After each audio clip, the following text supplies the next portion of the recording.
Now I have hit this link that was sent, and I'm not getting anything from it though. So it says the meeting can be found by following the link, and I hit the link and nothing happens. So I don't know if that's a problem, my end or yours. Uh-oh. And when did you get that link? Was that in an email that came today? Yeah, that was at 1:34 today, just a little while ago. Okay, I'll have somebody follow up with that real quickly, and then we'll get going.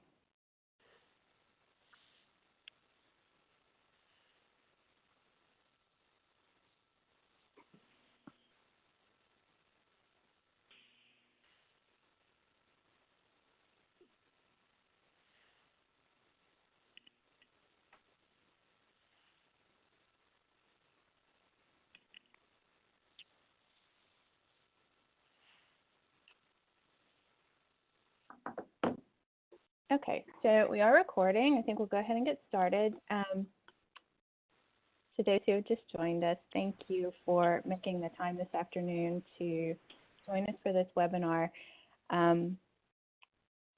First of all, my name is Jennifer Bulin. I am the director of the ITEEA STEM Center for Teaching and Learning, and we are going to go through the programming offered by the STEM Center and ITEEA that directly relates to your Perkins plans for the next few years. So we've tried to cover a lot of what we do in the STEM Center and in the association, but very specifically connect it to the goals of Perkins.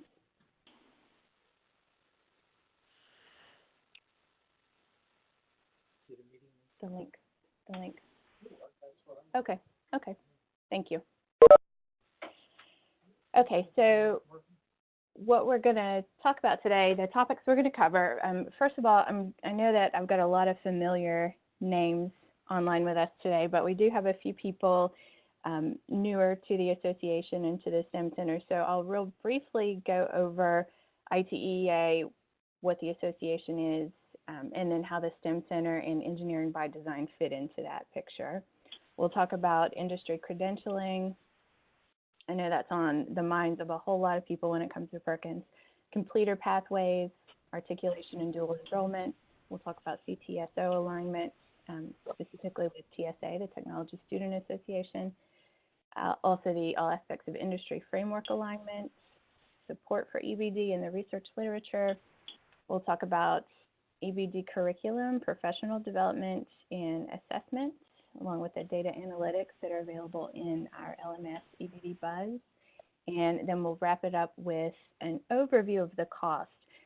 There are many variations on how a state or a district or some other entity might go about accessing the curriculum and the associated PD, et cetera. So it is an introduction to that conversation, and of course we're happy to follow up with talks with everyone separately, individually, about kinds of combinations of things that you might need in your state or your district.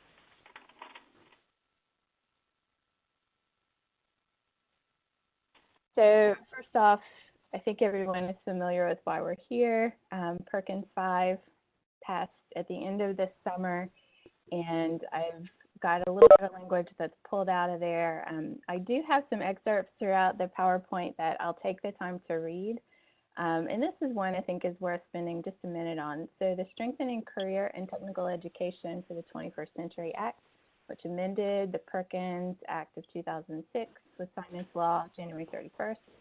So now we're talking about Perkins 5, $1.2 billion annual investment in career and technical education. And so the U.S. Department of Ed is looking forward to working with states to implement the new legislation. This goes into effect next July 1. And so I know that many of you are in various stages of getting your state transition plans pulled together right now, and then your 5-year plan following that. So we want to make sure everyone's aware of the programming offered by the STEM Center and how we can help you out with that. So the big picture, who we are, what we do, ITEEA is the International Technology and Engineering Educators Association. It's a membership association, a community of practice. It's more than that.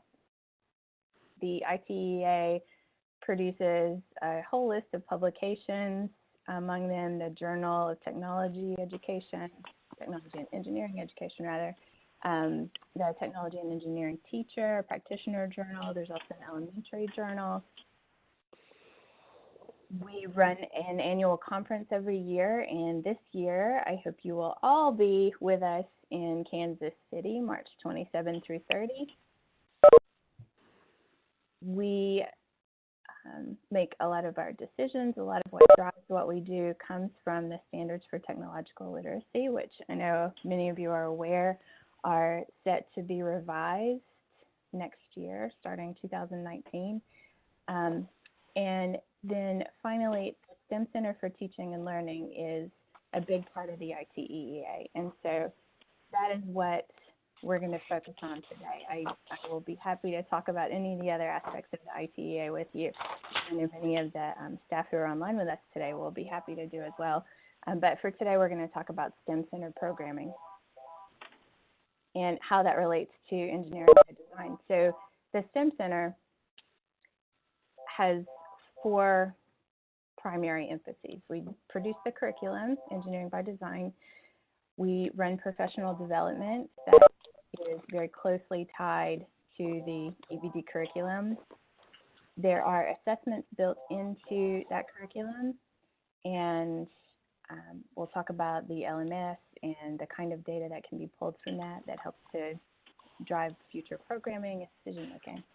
And then finally, the research that is connected with what we do. That goes in a lot of directions. We look to our research partners in higher ed and elsewhere, and they look to us as well to provide access to this huge community of practitioners and students. And so that sort of reciprocal arrangement, it's really great for the research community in technology and engineering education and in the STEM education community as well. So the Engineering by Design core program is a pre-K through grade 12 curriculum. So we start with what's called the EBD Teams building blocks. And these are 6-week courses. Those play out in many different ways. All over the place, we see these used in all kinds of ways. We see STEM labs in an elementary school, and the students will cycle in for maybe a very condensed week or 2 at a time, or maybe it's spread out across the year. So there is a pre-K Teams, technology, engineering, environment, mathematics, and science. And there's one for every grade level, pre-K through grade 6. The middle school curriculum, 6th, 7th, and 8th grade courses that are full 18-week courses. And so you might notice there are 2 6th grade approaches. There's one for the shorter elementary 6th grade approach, and then if the 6th grade is in the middle school, there's a full-length 6th grade course. So that's the overlap there. And then we have the 9th grade core program, which starts with Foundations of Technology. We have several choices for 10th through 12th grade, and generally that wraps with the 12th grade Engineering Design Capstone course. So there's quite a lot of flexibility in how different schools and districts choose to approach that sequence, and we'll talk about some pathway options a little bit later in the conversation. So what is Engineering by Design? It is a standards-based national model for grades K through 12, now pre-K as well, that delivers technological literacy in a STEM context. And we'll talk more about that as we go along. Sometimes I think there's a perception that you're either doing an academic STEM education approach or you're doing a CTE approach.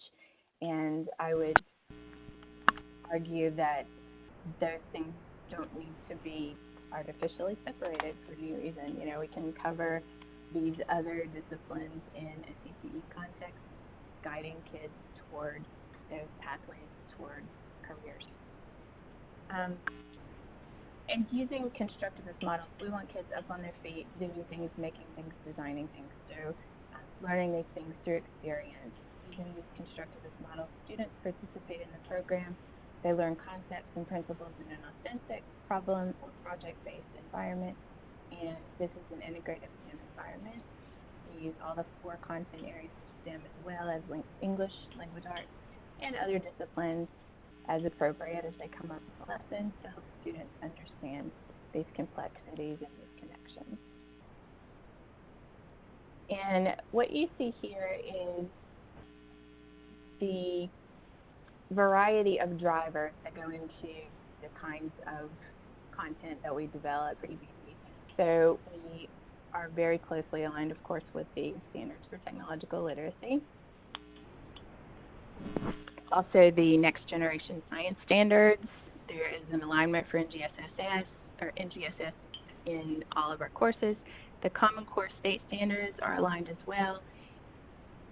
We look to the grand challenges for engineering in all of these courses. The way I describe it is we're, reverse engineering the brain, for example. I'm hearing from people. I need to speak up. Let me get a little bit closer. How's that? Is that better? That's good. Okay, thank you. I'll hold this right up to, here we go.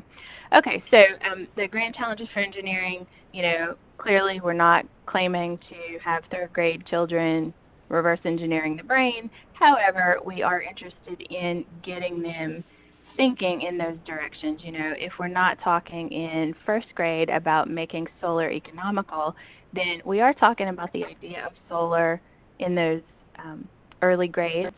And as we move through, starting to think more and more about, okay, you have these decisions, you have constraints, how are you going to design this in a way that can be more affordable? So we do look to those grand challenges in the way that we design our primary design challenges. And then, of course, the engineering habits of mind help to guide the way that we structure what we're asking students to do. And at the same time, this integrative STEM education approach, this is a definition of integrative STEM that we turn to in many aspects of our work with the ITEA. And I do want to take just a minute on this definition because I think it's a really important way to think about what STEM education means. Every one of you here on this call have some opinions about what STEM education means, what integrative STEM education versus integrated. And so this is one that we look to that I think demonstrates really well how these things come together in really meaningful ways. So integrative STEM education, the application of technological and engineering design-based pedagogical approaches to intentionally, and I think that's really important, intentionally teach content and practices of science and mathematics education through the content and practices of technology and engineering education. So we're in a technology and engineering laboratory kind of setting for a very large part of the students' time in these courses. We want them in the lab space designing, working through problems. And so at the same time, we're very intentionally covering these mathematics and science concepts. So integrative STEM education is equally applicable at the natural intersections of learning within the continuum of content areas, educational environments, and academic levels. So we don't have to make any decisions about is it STEAM or is it STREAM or is it, I always forget the one I heard, squirrel, I think I heard, hamster is what it was. There are a lot of ways that people are trying to be inclusive, and what we tend to say is that if we're looking at this operational definition, it is by its nature inclusive, and so that's kind of where we stand on that. So I want to shift to Perkins and CTSOs, and I'm going to ask if you're on the phone, if you don't mind muting your phone, if you're able to do that, that'll help with some of that background noise. I think everybody on who's with us online has been muted when you logged in, but if you could mute your phone, that would be really helpful. How do we mute the phone? What do we just mute our phone? Yeah, and I can do some of them right here. And you're welcome to let me know, send a chat if you have questions along the way, and then I'll unmute anybody who needs to speak at any point. It's just going to help a lot with the outside noise. So I'm going to go through and see if there's anything else. Yeah, thank you. That was really helpful. And if you need to unmute, you can put a message in the chat, and we'll be happy to take questions and unmute you when it's time to do the Q&A. So Perkins and CTSOs, this is a part of, it's a huge part of technology classrooms. It's one of the things that we know from many different approaches in the research over recent decades that students want to take part in the Technology Student Association. They want to take part in these CTSOs, and that keeps them coming back before school, after school, during lunch. And it's a big part of why they want to be so engaged and involved and become completers in these programs. So CTSOs, big part of Perkins. This is supported. They extend teaching and learning through innovative programs, business and community partnerships, leadership experiences, state and national levels of competitions and events for students to participate in. It's a powerful avenue for helping out with workforce development, student achievement, et cetera. And this is something that's authorized in Perkins. So we wanted to make that connection and mention to you that the EBD curriculum for grades 6 through 12 is aligned with the Technology Student Association's competitive events, including the TEAMS competition. So that's the test of engineering aptitude, mathematics, and science. And I've just got a quick shot from one of those. Every course for grades 6 through 12 contains this alignment. So we know that a lot of teachers want to build what they do and include these co-curricular kinds of activities.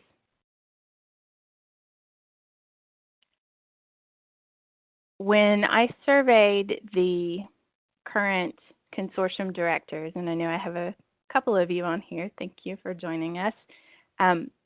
When I've surveyed that group of leaders in technology and engineering education, the resounding answer for what they need to see more of is industry credentialing. It's so important. We know this in every state and for so many people that industry credential is a measure of success in these programs. And so we recently conducted some inquiries into how that needs to look, how directors want that to look, how teachers in the field want that to look, and what do they feel are the most appropriate certifications in the technology and engineering classroom. And so what we did, is worked with some leaders, one Dr. Doug Korchik from North Carolina State University, who had worked closely with the state of Kansas in an alignment, worked with us, went through our courses, and helped us to develop an industry certification pathway in response to the director's request in the last couple of years to encourage more students to work toward a selected industry credential while still in high school. The EBD industry certification pathway was developed. And so by following this pathway, I'll show you two different ways that might look in a 3-year program and a 4-year program. This can prepare students for a successful attempt at an industry certification through Certiport for the Autodesk software packages of AutoCAD, Revit, and Inventor. And those were the 3 that were chosen and showed up most often in our surveys to directors and teachers and others in the field. So I do want to mention, while we're on the topic of Autodesk in particular, the EBD curriculum is designed with flexibility in mind because we are not ever going to say you have to use this piece of equipment specifically. We're not going to say you have to use this piece of software specifically. There are a few cases here and there in which we recommend a little bit more strongly one thing over another, and that is because we know it is free and widely available to teachers and students. So we would encourage the use of something that is of high quality but also widely available. And So Autodesk makes all of this available for teachers and students. So we'll share that information on how to get in touch and get that in your school if you don't have it already. So AutoCAD, Revit, and Inventor are the ones that were overwhelmingly recommended as what should be aligned.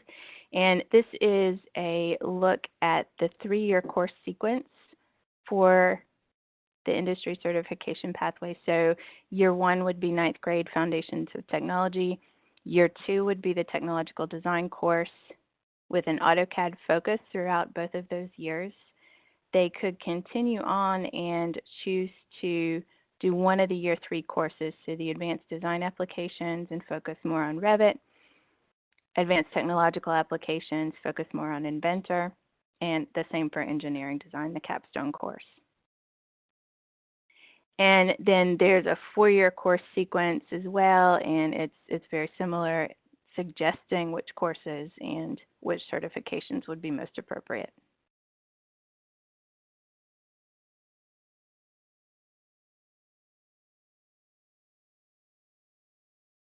So next we're going to discuss articulation pathways and dual enrollment. We recently took part in a grant. It was an NSF-funded grant with, the PI was at Community College of Baltimore County. And one of the biggest takeaways from this whole process for me was the idea that what we have to do from where we sit and what we ask state leadership to do as well is to think about a very holistic approach to making programming available for students and teachers. And the grant helped us with that. It helped to provide some seed funds to get some trainers developed in different states and to develop articulation pathways and dual enrollment agreements so that students would have that next step sort of predetermined. I think in a lot of cases, you know, we see these students who go through this process and then come out with this articulated credit, and you say, you know what, maybe you didn't really identify as an engineer, but guess what, you're already doing some engineering and you've already proven that you can do it, so let's keep moving on this. So this is about expanding opportunities for CTE concentrators to participate in accelerated learning programs, either dual or concurrent enrollment programs, early college, high schools, et cetera, and developing articulation agreements as part of a CTE program of study, and that's straight from the Perkins language. I have an example from Delaware that I pulled, and I don't know if the director, Mike Fitzgerald, if you're on the call, but Mike is the director in Delaware for Engineering by Design. He's done phenomenal work building that program, and so I wanted to show you this one. We have these in other states as well. The EBD Manufacturing Engineering Technology Program of Study in Delaware is a 3-course CTE program that engages students in open-ended problem solving. They learn and apply the engineering design process, use industry standard technology and software, apply math, science, and engineering standards to hands-on projects. And so Mike has been extremely generous in sharing his documentation with other states interested in getting something like this started. So just let me know my contact information. I think most of you already have it, but we'll be happy to share these things with you. And Mike has been happy to share his documentation with others. So I want to get into how the curriculum is distributed. There are 2 formats for the EBD curriculum. There is the standard edition, which is a course guide for download. And for consortium members, every teacher in the state that the consortium director for the state is assigned, every teacher that requests the access to the curriculum is able to be granted that. It is up to the state EBD director who gets it, and generally they just push the button on the website that says request access, and they've logged in with their institutional email address, and then that state director says, oh yes, that is a teacher in such and such county in my state, so yes, they get access, and it's that simple. there's an alert, the state director logs in, they see there's an alert that someone wants access, and they go through the list and then grant the access that way. So that's the way it's done for consortium members. And otherwise, the standard edition of the EBD curriculum is available for purchase on the ITEEA website. So that's one format. The other format is the same course content, only it is distributed through our learning management system, which is called EBD Buzz, and that's called the Media Rich Edition.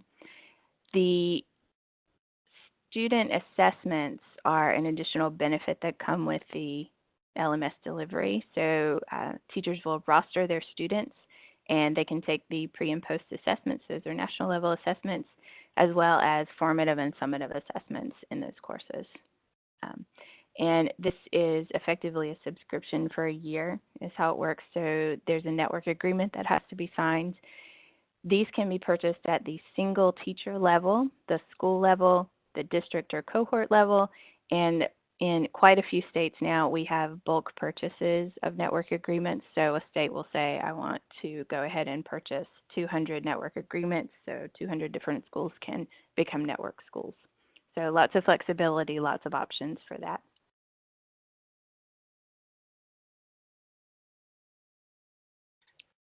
Another initiative that we've taken on in the last year and gotten published is the All Aspects of Industry Alignment. And so again, this is pulled from Perkins, and I've got the link down here. I'm not sure if you can see it. Mine's covered with buttons, but it's in the PowerPoint, which I am happy to share with anyone who would like to have a copy of the PowerPoint. The funds made available to eligible recipients can be used to support CTE programs that provide career exploration, career development activities. I'm going to not read all these words to you, but providing students down at the bottom with a strong experience in and comprehensive understanding of all aspects of an industry. And so we went back through our courses and created an alignment that demonstrates the engineering by design high school course content and how it identifies and covers those 9 aspects that are common to business and industry. And so this is just a quick screen grab from that.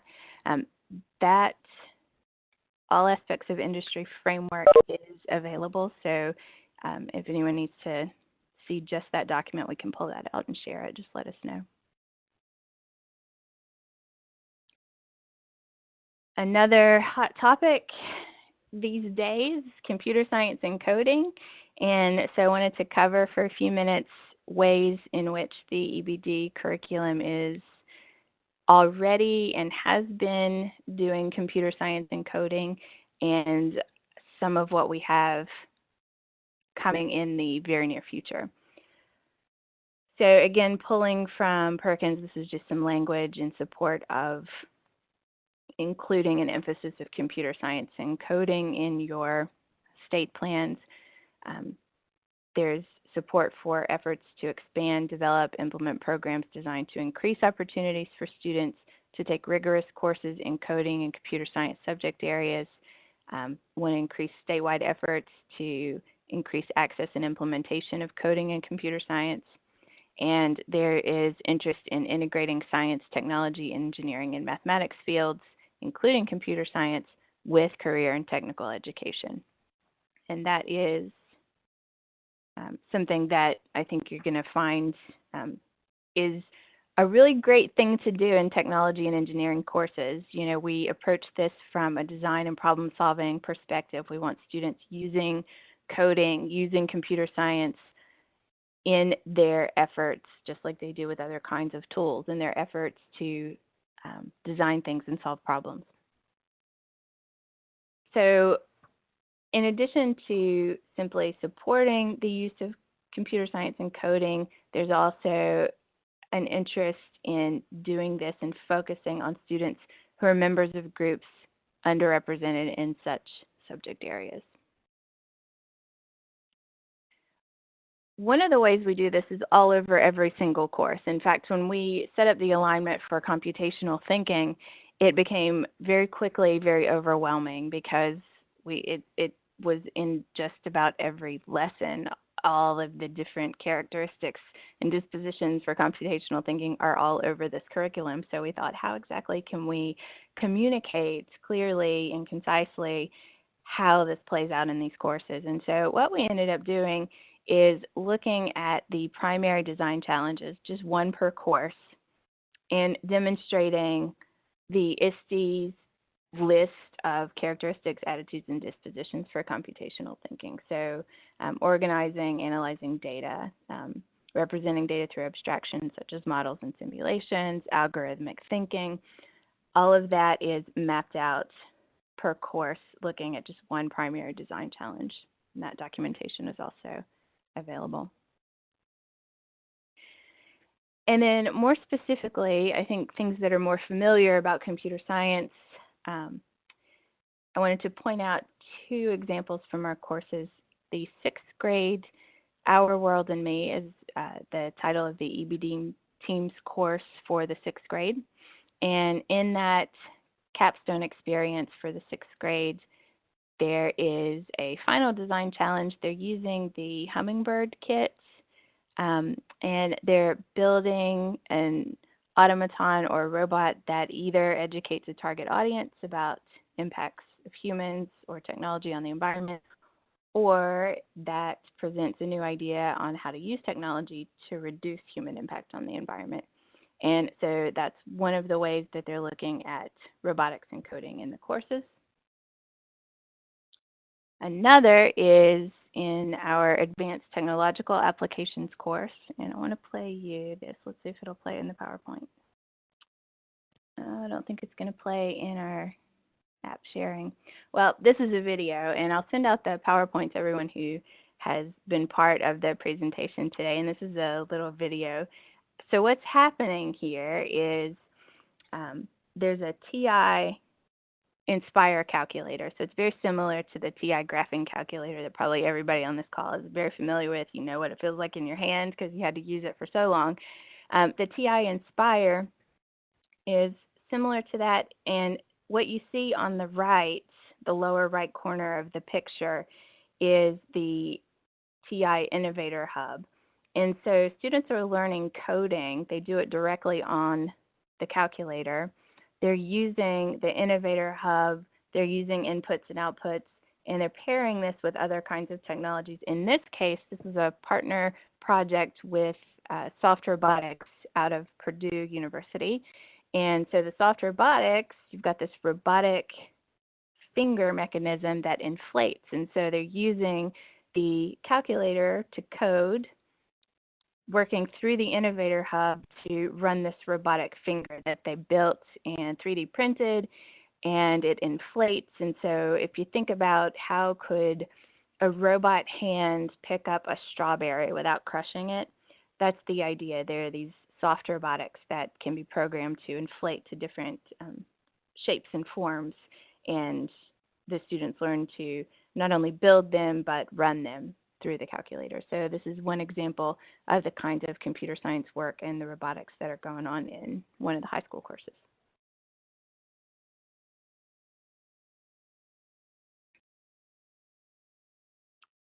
Some of the research findings we just wanted to mention, and all of these, when we send out the presentation, these are all linked. They're also linked in the one-pager that you received, the flyer that you received over the last few weeks about this webinar. And so just a couple of points. The EBD research focus is on integrative STEM education and data-driven discovery. Student growth on pre to post assessments indicates learning and achievement in technology and engineering. We see that teachers' grasp and depth of key STEM concepts when proposing optimized solutions tends to increase with the use of the EBD curriculum. And the design experiences offered through the EBD curriculum can positively impact student self-efficacy beliefs for design and for creative thinking.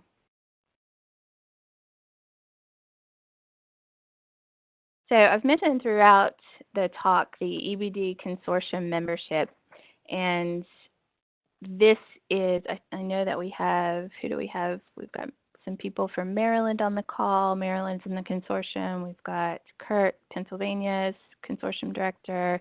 I think I saw Mark Harrell from Kentucky. So we have several consortium members and directors on the call. The consortium membership, $23,990 annually, provides the pre-K through grade 12 standard edition curriculum to all teachers in the state at no additional cost. And that can be limited to CTE if that needs to happen. That can be open to all teachers all over the school building, everywhere. Oh, right. Thank you, Nancy. Kevin, I did see Kevin is here from Virginia. Hi, Kevin. And so I'll talk a little bit more about the holistic approach I mentioned before. What we want to see happen is the curriculum be made available to all the teachers, and that we are also supporting them with professional development, that we are helping them to pull the data that they need from those who are network schools, and providing that structure from start to finish. And I'll talk too about the pre-service teacher access to the curriculum at no cost. Oh, and Lynn Basham from Virginia is also on here. Hi, Lynn. So typically in the past, we've seen the consortium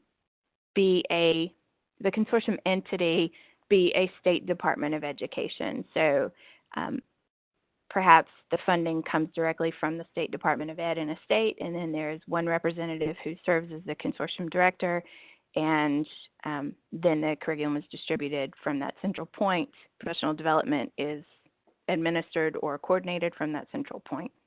And that works nicely. We also know that that's not always practical for every state, and so over time we've seen lots of variations on how that's approached. So there may be a regional education center in conjunction with a regional professional development center. There are a lot of configurations for how the funding can work and be handled. We've seen districts come together to handle the consortium. We've seen university partners as well as districts as well as the State Department of Ed all work together to fund the consortium membership and to administer access. So I would encourage those of you who are with us who are not yet in the consortium to consider, if it's a straightforward, put it in your Perkins plan, handle it at the state level, wonderful. If it needs to happen in another way, then we're happy to talk with you about what that might look like.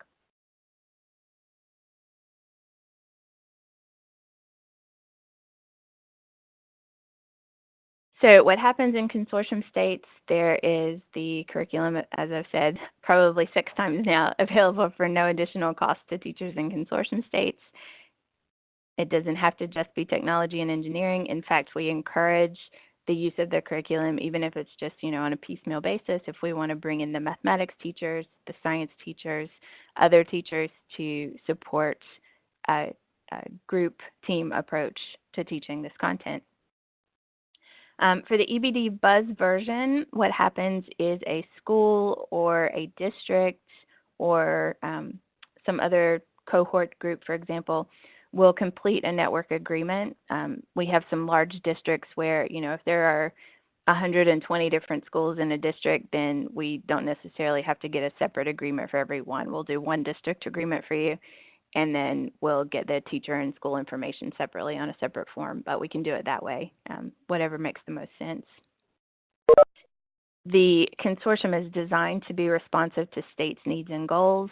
We meet 5 times annually for strategic planning, to review consortium products and services, to find out what is new for states, what needs they have, and how we can work together as a consortium to meet those needs.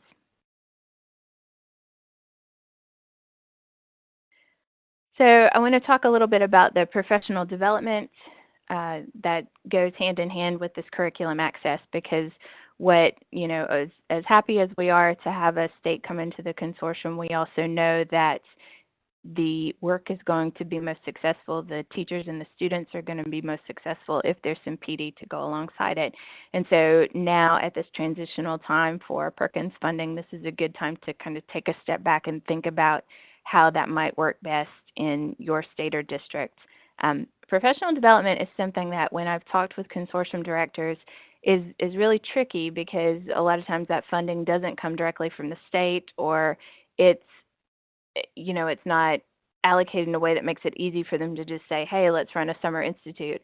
And so I would encourage everyone to have these conversations at this point. How can we approach this so that we have this sustained professional development that is over time not going to be just a one-off? We want to meet one time for a workshop and then nobody ever talks about foundations of technology again. We want this to grow, and we want teachers and students to thrive. So professional development mentioned 14 times in Perkins 5, and there's a whole altogether about page-and-a-half description and definition of what professional development is and can be and what can be supported. And I've got the link there just from where I pulled all of this. So the way that Perkins 5 is describing what needs to happen with professional development, it does need to be sustained. It needs to be intensive, collaborative, data-driven. There needs to be the inclusion of instruction and use of data and assessments to inform and instruct classroom practice. So every time we do a course revision, we are adding formative assessments, we're adding rubrics for project evaluation, and we want to pull this information. We want to work with groups of teachers who are collecting these kinds of artifacts from their students, and how can we better support their implementation of this curriculum. The PD should advance educator understanding of effective instructional strategies that are evidence-based. So we're continuously talking about that in PD. How can we better teach engineering and technology content? It needs to increase the ability of educators providing CTE instruction to stay current with industry standards, and that's very much in focus and in these courses and in the professional development.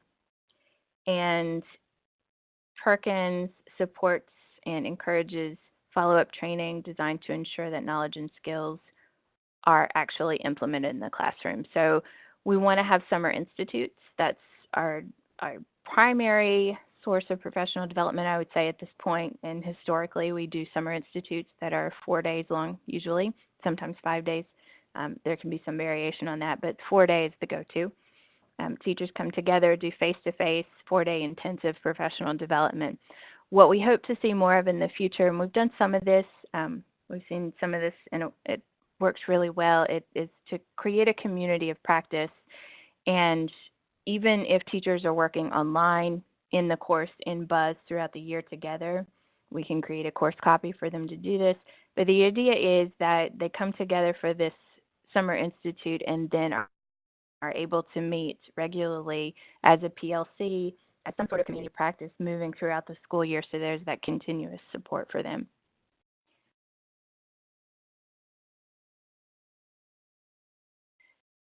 And then a little bit more from Perkins on PD. It supports the PD for teachers, faculty, school leaders, administrators, specialized personnel, career, guidance, and academic counselors, paraprofessionals, and I won't read all of these words to you on the slide, but the idea here is that we want to make sure that the guidance counselors who are helping these students to find these pathways and become completers, we want to make sure that they are in on all the good news, and so we're happy to schedule webinars and other ways to communicate this. I'll talk about the state level trainers, the authorized teacher effectiveness coaches, in just a few minutes, but we, as much as I enjoy sending out national trainers to all the states to run professional development, what we really want to see happen, and what is the ideal scenario here, is that over time, at the state and district level, you're building cohorts of trainers and then using this train-the-trainer model to keep all of this sustainable and moving forward. And we have some examples. I won't go into the details on this call, but happy to talk with anyone who's interested. We have some examples of states where Kansas in particular, I don't know if Clela's on the call with us today. Clela McCrory is the director for Kansas. It is entirely possible to create a self-sustaining consortium program for a state where the group of state trainers for EBD, the authorized teacher effectiveness coaches, are the people who are leading local and regional training in your state. And so once they become authorized with us, then they go out and adapt this professional development in a way that makes the most sense locally. That's what we want to see happen. We're here to support that, and we reauthorize them every year. But once we train them, and we want to keep them on top of what's new and that sort of thing, but we want them to go out and make this happen, make it work, and make it thrive locally. So that's that sustainable model, and this can be run through a regional PD center. It can be run through a lot of different mechanisms. So we're happy to brainstorm with you on what might work locally for this. But the idea is that we want this PD that supports CTE instructional approaches. We want it to be ongoing, sustainable, not just a one-off event that happens in the summertime. So again, from Perkins, they want to see PD that's ensuring that labor market information is used to inform what's going on. And again, we're looking out to industry for this in our curriculum development. And the opportunity in this PD to advance knowledge, skills, understandings of all aspects of an industry, workplace equipment, technology, standards, credentials. And I would add to that safety. There's a whole series of safety professional development. We're working on some micro badging now, so we can send teachers through some safety training, and working on the badging program. So the four, well, let's see, it's okay, it's about 10 minutes till 3. I don't want to keep people for too long, but I do want to make sure that we cover these professional development details, as well as talking about some costs before we wrap it up, and then we're going to stay online for Q&A afterward for those who have questions. So STEM Center Professional Development. First off, we have a group of teacher effectiveness coaches, national teacher effectiveness coaches, and the way that this PD works is a district or state director will contact us and will say, we want to run a summer institute, or we want to run a webinar or a webinar series for the 9th grade Foundations of Technology course for all of our teachers. And so we will send out a teacher effectiveness coach. We will handle coordinating all of their travel and lodging and stipend and all of that, and we'll talk about the best location, who has a lab space where there's equipment, you have plenty of tools, and we do the majority of the legwork on the planning and coordination, and that's with the National Teacher Effectiveness Coach. We also, and what I was describing earlier with that local train-the-trainer model, we run a trainer institute at least once a year, sometimes more often. And at that institute, this is a long weekend, 3 days. We've expanded to 4 days or even more if people want to come and authorize a more than one course. The idea is that an outstanding teacher leader is going to come and be trained as an authorized teacher effectiveness coach. The requirement beyond the Training Institute is that they work with an NTEC, a national coach, for one summer institute as an intern and go through that process with an NTEC so that they're fully prepared. And they take an online test for authorization. This experience authorizes them for 1 year as an ATEC, or an authorized teacher effectiveness coach. Thereafter, they can continue to come to ATIs and become authorized in additional courses, but initially they're trained in a course, in some cases 2 or 3. We've opened that up so they can get as many as 3 courses in 1 year. And that then is your ATEC to be used at the state or the district or the school level, even as the go-to EBD expert locally. And so we've got, I know, Kenyatta Lewis White. I see that name on here. I don't know if we have other ATECs on the call. Kenyatta is from Prince George's County in Maryland, and there is just this outstanding cohort that has been built up over recent years. So they have an ATEC or maybe even 2 or 3 in several courses and have ongoing PD running all year long. So this whole network, this whole support system in place for these teachers. And so that's what we really want to see. We want to send out the intakes, get people started, get the cohort started, and then we want to see the growth happen locally from there. We also can provide NTECs. In some cases, ATECs will run webinars for training if you want to do, say, a statewide training on a particular day or set of days throughout the year. Then there's some flexibility there, and we're able to work with you on those kinds of events. I want to talk briefly about the assessment data analytics, and I know we have our Director of Assessment online with us. Dr. Anita Deck is on, our Director of Assessment, Innovation, Assessment, and Research. So the course content and assessments are delivered via our learning management system, EVD Buzz. This system offers real-time granular tracking of standards aligned formative and summative assessments, as well as the national pre and post assessments. And just real quickly, we're not going to dive into the details of this. We do have some tutorials posted online that we can direct you to if you're interested later on the kinds of data you're able to pull from the LMS.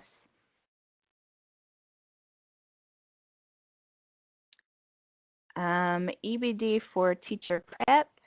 I want to talk about this program because I think this fits in with this large-scale approach. When you're thinking holistically, how can we get the curriculum to as many teachers as possible, support them, and provide professional development for them? And this can start at the undergraduate level. So at this time, there is a completely free program to higher ed institutions, teacher prep institutions. Teacher prep faculty can contact us, request the curriculum access to the entire pre-K through 12 curriculum. We'll set them up as teachers in the system, and they'll roster their pre-service teachers in each semester so that those student teachers, pre-service teachers, can use the EBD content in their student teaching and lesson planning, become comfortable and familiar with the content and the approaches, and then go out and have a leg up when it's time to take it into their own classrooms. And so just, you know, I would encourage everyone, again, think about relationships with higher ed institutions, whether they want to be an official partner or not a partner in the sense that they're helping to fund consortium membership or fund network schools, but perhaps they're going to be supportive in another way. Maybe they want to provide a location for training and they want to use the curriculum in some of their courses in teacher prep. And so that's a way that they can be supportive from that direction.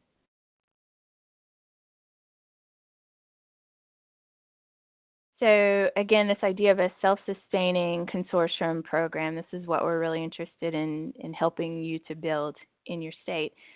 We want to provide that pre-service access in university programs so that the pre-service teachers become familiar with the content.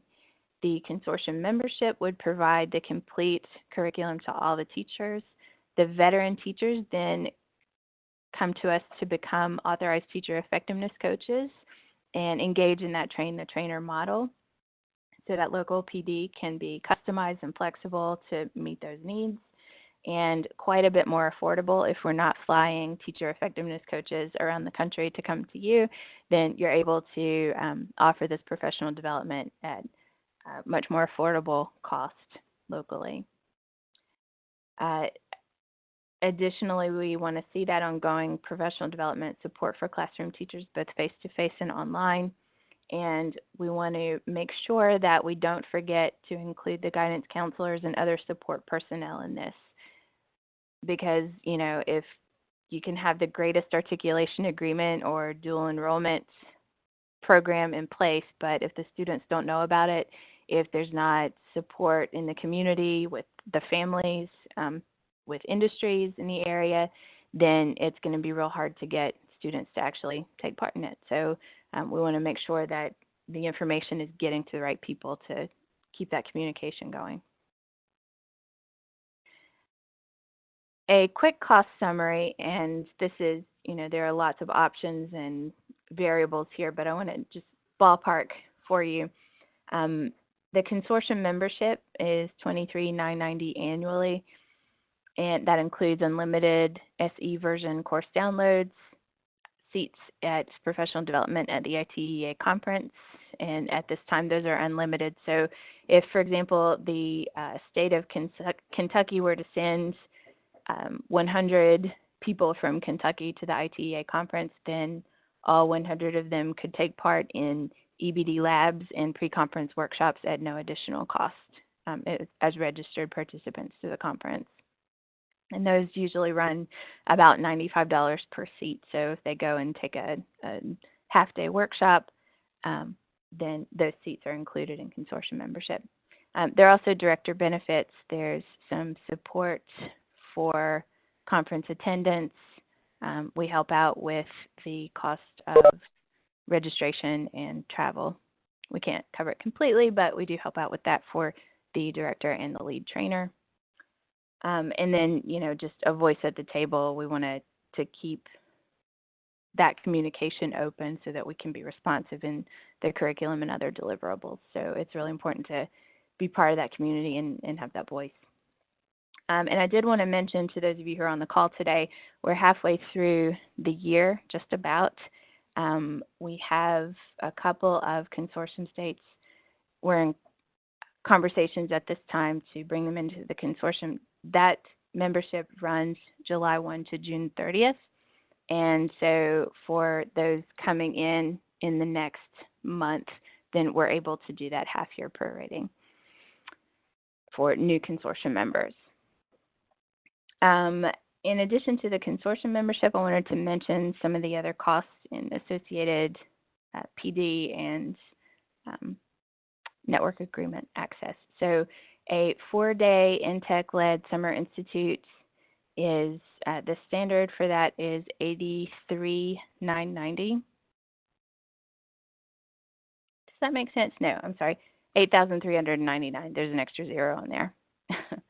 And that includes the trainer stipend, lodging, travel, EVD Buzz tech support. So we roster in all the participants, the STEM center coordination, consumables, and we ask that locally the person who's arranging the PD would need to find a location, and generally you're able to work with your partners, whether it's a school building or a university lab, some space that they're going to give you for that 4-day period of time. So that cost does not include the cost of a space. And I would say that I want to say 100% of the time we don't. I can't swear to 100%, but most of the time there's no additional cost. We either co-locate with a conference or run it in a school space so that that's available for no additional cost to you or the STEM Center. The Authorized Trainer Institute, this is that long weekend where authorized trainers come and become authorized. If they want to do this for one course this year, and Nancy, I know, had sent me a chat message just a minute ago, but I forgot the dates. It's May. What are the dates, Nancy? May 17th to 19th for one course, and then it would be a day before. It would be May 16th or May 20th if they want to take 2 or more courses. Right, thank you. So there's some general time where everyone is together, and those are just general EBD training, things like how do you operate in the learning management system, the kinds of standard operating procedures that we expect for every course. And then there are breakout sessions where trainers are digging into the content of each course. And so they would do this for the 3 days or up to 5 days. And so if they want to train on one course, $33.90, 2 courses and 3 courses costs are listed here. This includes their travel, lodging, training, meals, authorization for 1 year. And the reauthorization cost at this time is $100 to reauthorize online each year. And if they have lapsed for a year, then we're going to have to do some additional training to get them up to speed, and that cost is $350 if lapsed. So pretty affordable in terms of keeping a local cohort of trainers growing. And over time, that really, if you multiply this by a few teacher trainers and then think about all the teachers they could impact locally, I think that's a pretty affordable proposition. The network agreement is the other thing that I want to clarify and make sure that everyone understands the difference between that SE download of the courses versus being set up with effectively a subscription on EBD Buzz. So a network agreement is what has to be signed to get into the EBD Buzz system. And a single teacher could set up a network agreement and purchase access. One example is if an elementary teacher wanted to do a STEM school membership with the K through 6 curriculum package, then they'll get access to the entire pre-K through grade 6 curriculum, as well as an elementary school STEM membership to ITEA, and the cost of that is $650.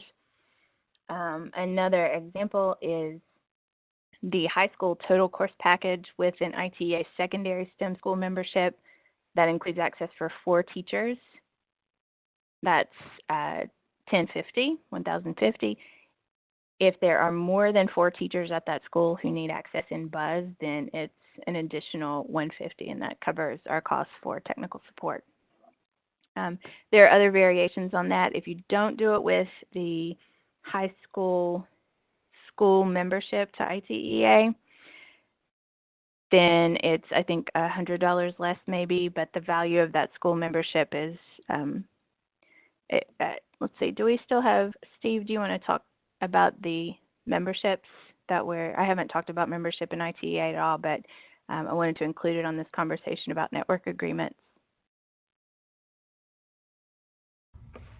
Sure. The individual membership still resides, so we have a $65 electronic membership per individual, and then we have the regular $80 membership, which includes the print journals, and that remains the same as a professional member. It gives you all the information from the website, the research materials from back to 1990, and reduced conference rates and all of that.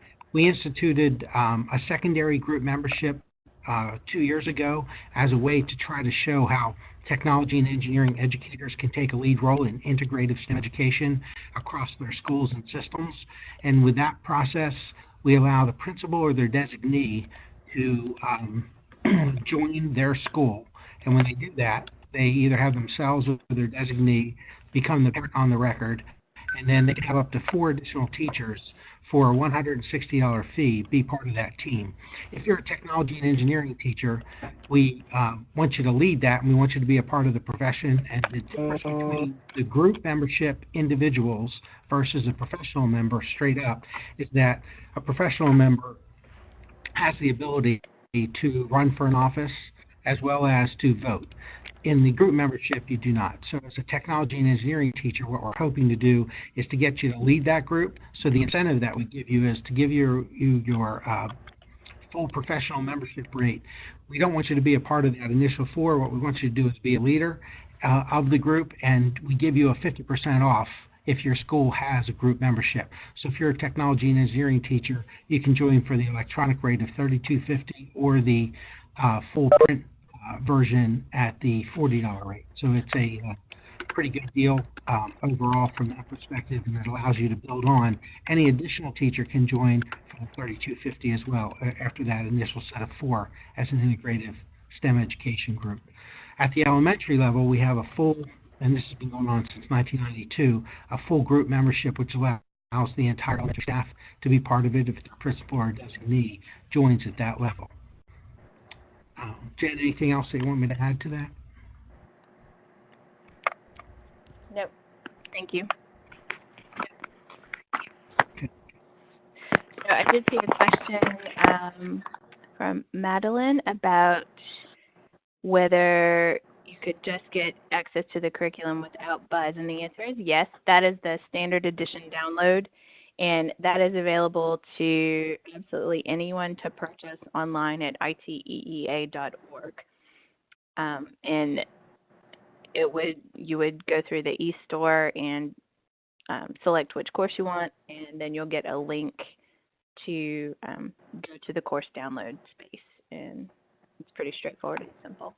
The cost runs about $30 for the elementary courses, that's ballpark, and about $95, I think, is the top range for the high school courses.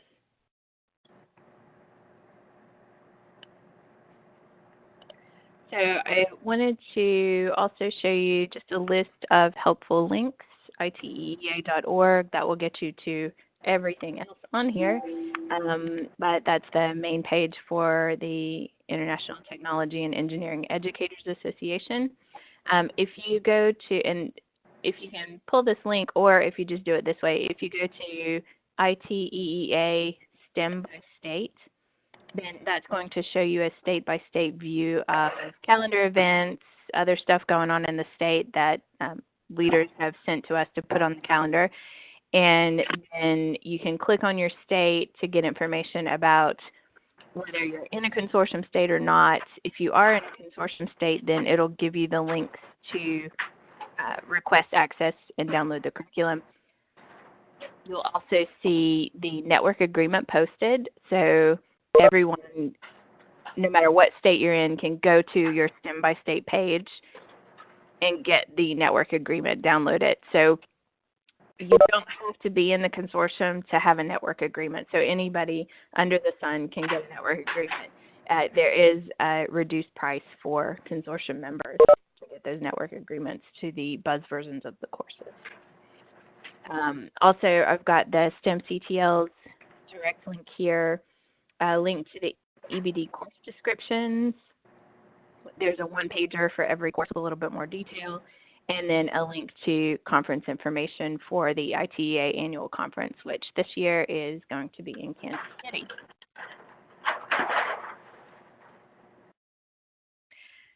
So at this time, I want to open it up to questions. You can, if you're able to unmute yourself, then by all means you can unmute and just ask away. Otherwise, you're welcome to use the chat. And if I've muted your phone, or someone else on the call has muted your phone, just to reduce all of that noise, and you can't get it unmuted, then let me know that too, and I will find you on the list and unmute it. So what questions do you have at this point? Hello, can you hear me? Yes, go ahead. This is Kenyatta. How is everyone? Hi, Kenyatta. Hi. Did Nancy mention the ATI course dates, training dates? I think I heard that.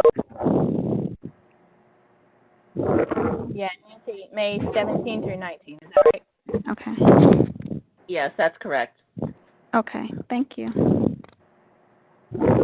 And so if we have, I know we have interest from people in doing 2 or 3 courses, so you would, if you did 3 courses for the ATI, then you would come in the day before and stay until the day after, so the 16th through 20th. Right, and which courses are you offering this time? All of them. Okay. Yeah, we ask that we find out what people want to train on, and we can get all that set up by, I think, end of February is when we need to lock in the details and bring in instructors and arrange for how we're going to split up those days. So the sooner the better. Okay. One more question. Do you guys have the curriculum for gaming? I'm sorry. Darlene and I were looking at some documents, and we saw that there might be one gaming. Yes, there are 2 actually. There's game art and design, and there are 2 levels of that. Okay. And if we wanted to train on that, would that be like a separate thing, or how would that go? Yeah, we can do it. I'm going to make a note right now to get you preview access, and then we can keep talking about it. Okay, cool. Thank you. You're welcome.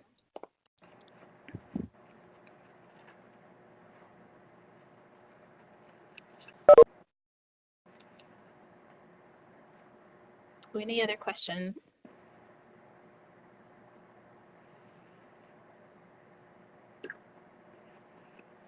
Okay, well, if more questions come to you, please do not hesitate to reach out and contact us. My email address is here, and if it's about PD or assessment or any of the other topics that we've covered, we'll bring in other staff as well. And if you are working on your Perkins plan and would like some additional information about any of the topics that we've covered, please reach out and let me know. I will share the archive of this meeting as well as the PowerPoint with anyone who is interested in having that. So let me know if you need any of those files. And again, thank you for making the time to join us today. And I hope to talk with everyone and see you all very soon at the ITEA conference in Kansas City. Thanks, everybody. Thank you.